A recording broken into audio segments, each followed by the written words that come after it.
Bonjour à tous et bienvenue sur boursicoté.com pour cette nouvelle analyse technique du CAC 40 en clôture avec une configuration qui reste baissière. Une séance qui finalement n'a pas été trop animée par les chiffres du NFP qui était pourtant un chiffre assez attendu, mais on est resté ici dans des zones de cotation assez restreintes au contact ici de la moyenne mobile 20 exponentielle. Au terme donc de cette séance, le CAC 40 clôture à 6552,86 et perd 0,01% par rapport à la clôture de la séance précédente. Donc on est sur un résultat quasi égal et on reste donc dans la dynamique ici sous cette résistance oblique. Du point de vue des indicateurs techniques, on est toujours sur une configuration de rebond technique au sens des histogrammes du MACD qui évolue d'une manière positive mais toujours dans la partie inférieure de leur zone d'évolution, avec toutefois une amplitude assez intéressante qui pourrait nous donner un bon potentiel haussier. Du point de vue du RSI, on est dans une configuration ici qui reste relativement neutre, proche ici de la zone des 50 et toujours dans la zone ici 40-60. Les volumes sont nettement inférieurs à la moyenne, on a plus une impression de neutralisation de la dynamique que vraiment une poursuite d'un mouvement directionnel. Donc on attendait beaucoup de cette fin de semaine, c'était un petit peu la séance que beaucoup attendaient pour essayer d'y voir un petit peu plus clair sur une évolution possible. La déception est grande puisque au final il ne s'est pas passé grand chose. Avant d'aller plus loin, je vous propose une vue sur le CAC 40 en hebdomadaire. Voilà, pour se rendre compte que même en hebdo, on est sur une configuration ici qui se neutralise. On reste toutefois au-dessus de la zone ici des 6522 points qui a été testée dans la semaine.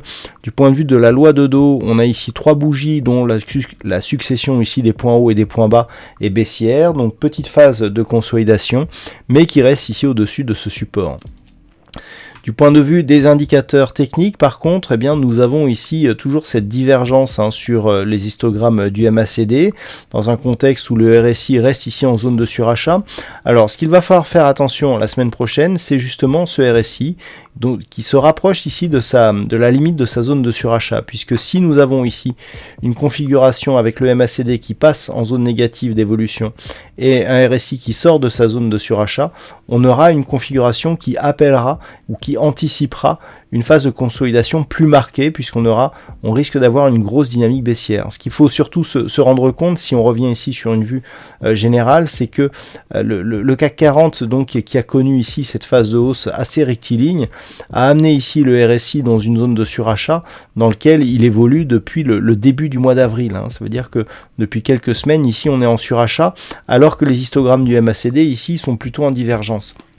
Donc si on avait ici un mouvement ou un élément qui catalysait un mouvement baissier, on pourrait avoir un signal assez important. Malgré tout, sur les bougies, on peut se rendre compte que tant que la zone des 6522 points tient, on est dans une dynamique haussière, on est toujours ici largement au-dessus de la moyenne mobile 20 exponentielle. Il faudrait vraiment casser ici la zone des 6154 points pour avoir un signal confirmé en termes de consolidation. Donc la semaine prochaine, on surveillera dans un premier temps 6522 points. Si on venait à consolider ici, tant que l'on reste au-dessus des 6154, d'un point de vue moyen terme, ça reste haussier. Et naturellement, toute rupture haussière ici des 6687 points, relancerait la dynamique haussière. Alors si on revient maintenant à la vue daily, donc comme je vous l'ai indiqué, on est ici sur une dynamique qui reste baissière. On est venu tester dans la semaine le retracement à 38,2% de Fibonacci. On est remonté au contact du retracement à 23,6% qui se situe à 6570 points. Et même aujourd'hui, on a ouvert sur ce niveau, mais sans réellement parvenir à le dépasser. On reclôture ici sous la moyenne mobile 20 exponentielle. Clairement, tous les signaux sont plutôt baissiers. On a donc une impulsion, un rebond, une deuxième impulsion, un rebond. On voit que les rebonds sont nettement moins dynamiques que les impulsions.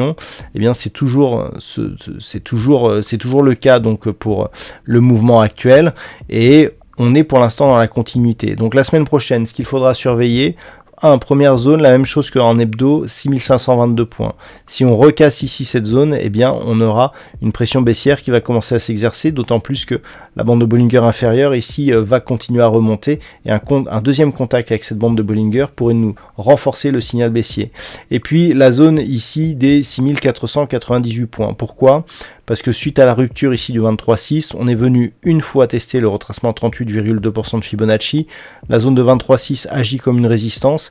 Si on revient ici sur ce retracement, c'est pour le casser et donc pour avoir comme nouvel objectif ici la zone des 6442 points, voire légèrement inférieur pour rentrer ici dans la zone 50-61,8, c'est-à-dire sous la zone des 6440 points. Donc zone à surveiller lundi, 6522 et ici les zones de retracement. Naturellement à la hausse, eh bien, si on parvenait ici à casser cette résistance oblique qui sera lundi aux alentours des 6590 points, et d'autant plus si on casse ici la zone des 6608 points, la dynamique pourra retrouver un petit peu de tendance, mais ce n'est que sur rupture ici de ce point haut significatif que nous avons ici sur cette bougie à 6641,90, que nous aurions une tendance qui redeviendrait haussière. Voilà donc ce que l'on peut dire sur cette configuration d'un point de vue technique. D'un point de vue statistique, alors on a une configuration assez marquée pour lundi, puisque selon des configurations identiques, l'étude statistique nous indique que dans 69% des cas, la bougie suivante a été haussière à partir du niveau d'ouverture. Donc on est sur ce type de probabilité et la probabilité reste haussière pour toute la semaine prochaine. Donc on verra ce que ça donnera avec même un maximum de conviction pour la fin de la semaine qui a priori serait fortement haussière par rapport au niveau d'ouverture de lundi. Voilà, toutes les statistiques vous seront données sur l'analyse écrite qui paraîtra dans la nuit de dimanche à lundi. Attention toutefois à ces statistiques, le nombre d'occurrences est très moyen, donc c'est tout de même significatif, mais c'est très moyen, donc de ne pas surinterpréter cette statistique. Voilà donc pour cette analyse technique du CAC 40 en cette fin de semaine. Je vous souhaite un bon week-end et on se retrouve dès la semaine prochaine pour d'autres analyses techniques, toujours sur le site boursicoté.com.